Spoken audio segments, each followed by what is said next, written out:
E aí, pessoal, gravando um videozinho então para tirar algumas dúvidas relacionadas a encontros no MRU.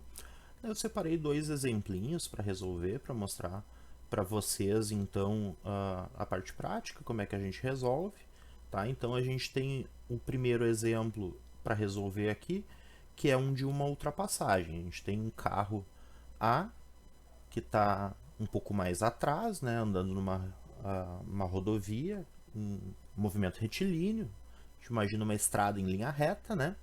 O carro de trás está a 100 km por hora. O carro que está mais à frente ali, o carro B, ele está a 80 km por hora. E aqui embaixo a gente pode ver que eles estão separados a uma distância de 20 km, tá? Então, o que a gente quer saber nesse problema aqui? Primeiro, né, quanto tempo vai demorar para eles se encontrarem, e depois a gente quer descobrir qual é a posição que eles vão se encontrar. Ou seja, a gente quer descobrir o t desse momento do encontro, e depois, posteriormente, a gente quer saber em qual posição eles se encontram. Tá? Então, o que a gente tem que fazer para resolver?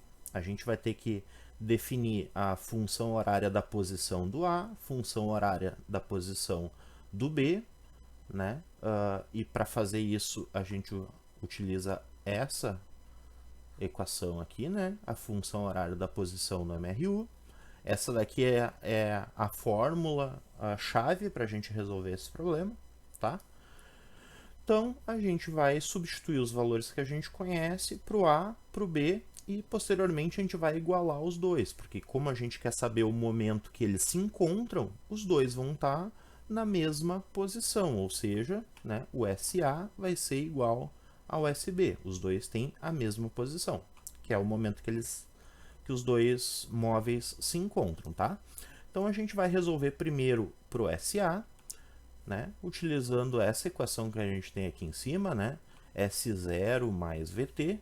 Para o SA vai ficar como? O SA, opa, deixa eu trocar a cor, SA vai ser igual posição inicial do A. Posição inicial do A é 0. 0 mais a velocidade vezes o tempo. A velocidade do A é 100 vezes o tempo. Eu coloco o tzinho. Tá? Esse zero aqui a gente vai cortar, então a gente vai ficar com SA igual a 100 vezes o tempo, né? 100t. Agora eu vou fazer a mesma coisa para o B, né? O S do B vai ser igual posição inicial do B. Bom, o B está na posição 20 km, então eu escrevo 20 mais a velocidade do B, que é 80 vezes o tempo, t, tá? Então tá aqui a função horária, a função horária da posição do B, e aqui na esquerda a gente tem a função horária da posição do A. O que eu faço agora? Eu parto para a terceira etapa, que é igualar essas duas equações, porque eu quero saber o instante que eles se encontram. No instante que eles se encontram, o SA é igual ao SB.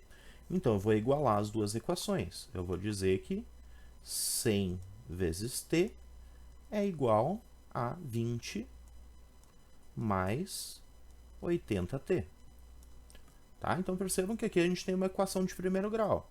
Né? Então o que a gente tem que fazer é resolver essa equação para t.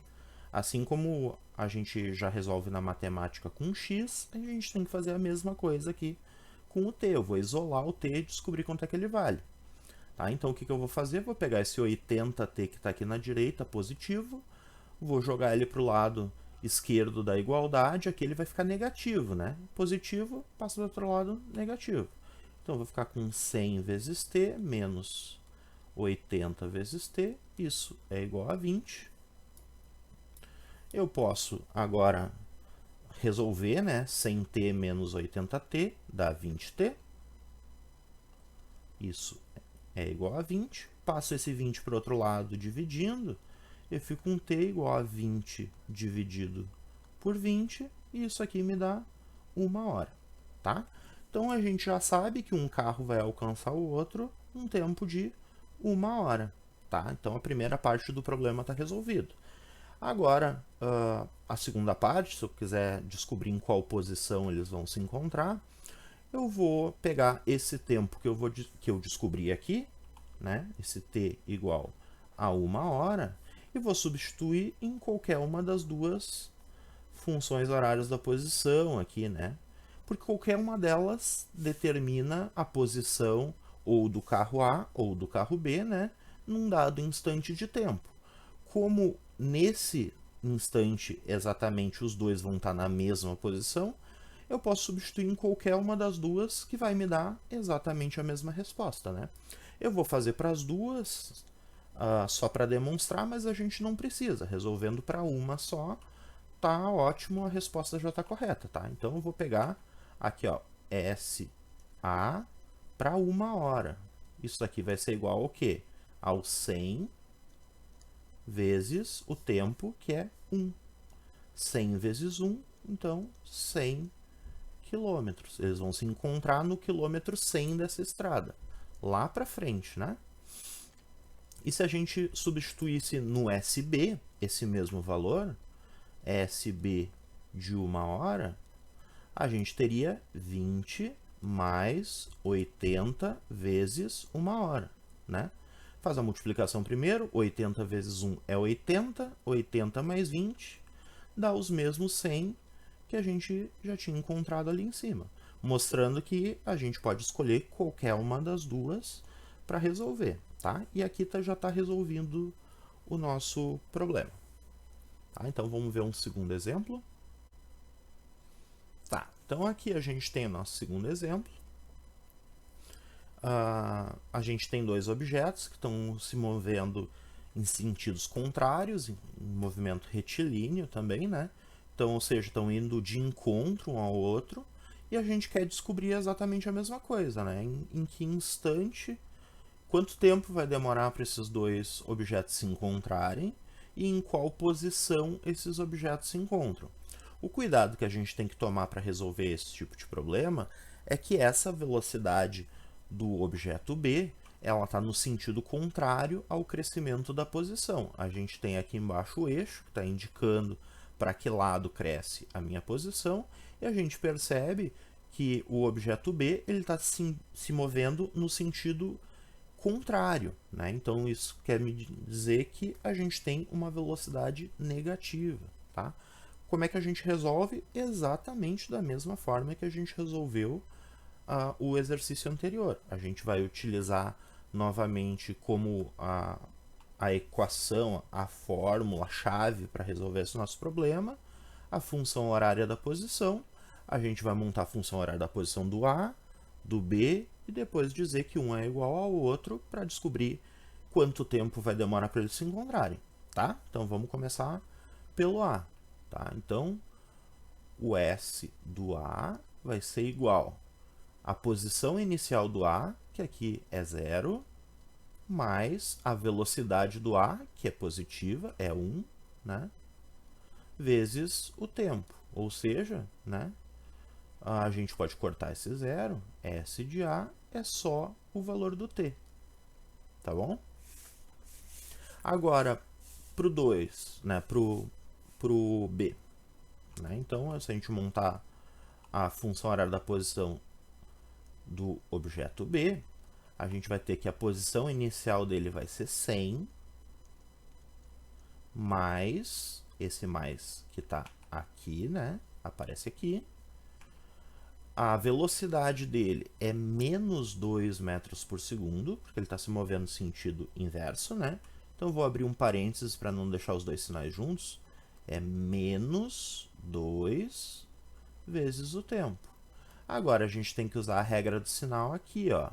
A gente tem mais e menos, né, sinais diferentes, isso fica negativo.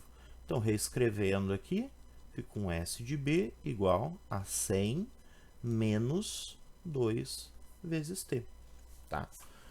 Agora, eu já tenho as duas funções, do A e do B, eu vou igualar as duas, tá?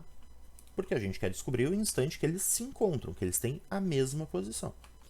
Então, fazendo S de A igual ao S de B, o S de A vale t. Então, t é igual, o S de B vale quanto? É 100 menos 2 vezes t.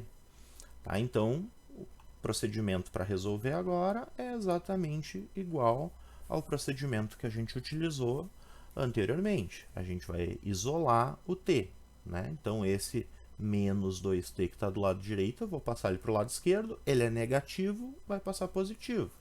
Então, eu vou ficar com t mais 2t, isso vai ser igual a 100. Isso aqui, então, vai ser 3t igual a 100, t igual a 100 dividido por 3. Tá? Então, isso daqui vai dar 33,3 aproximadamente, né? A gente faz essa aproximação. Daí, qual a unidade que a gente vai utilizar aqui? Nesse caso, como a gente tem metro e tem segundo nas velocidades, isso aqui vai ser segundos, tá? Beleza, então a gente já sabe quanto tempo esses móveis vão demorar para se encontrar. Agora a gente faz a mesma coisa que a gente fez no exemplo anterior.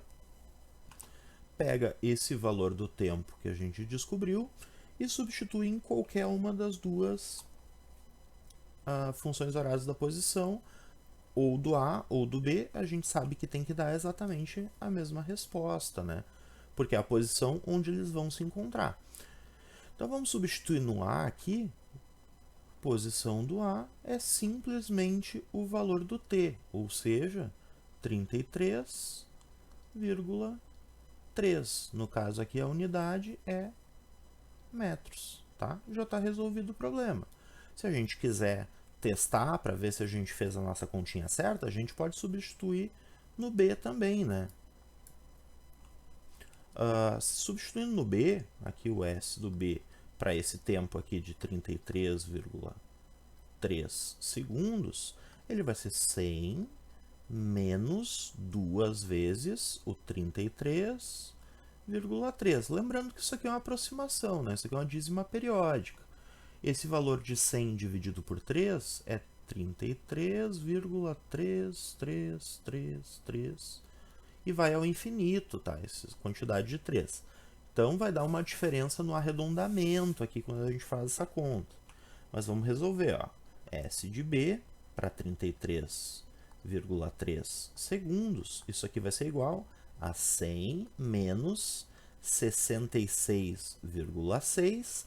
E daí, quando a gente resolve isso daqui, vai me dar 33,4, né?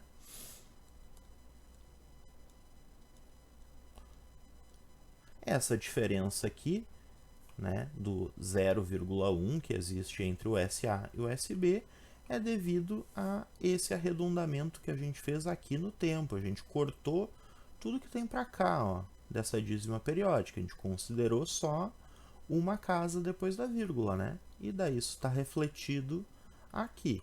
Se a gente pudesse utilizar mais casas depois da vírgula, a gente teria o valor exatamente bem certinho, tá? Então, qualquer uma das duas respostas é satisfatório para esse nível de precisão que a gente está utilizando, beleza?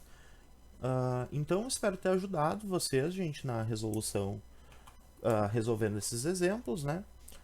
E se precisarem de alguma ajuda na resolução da atividade, é só prender o grito, tá? Abração para vocês.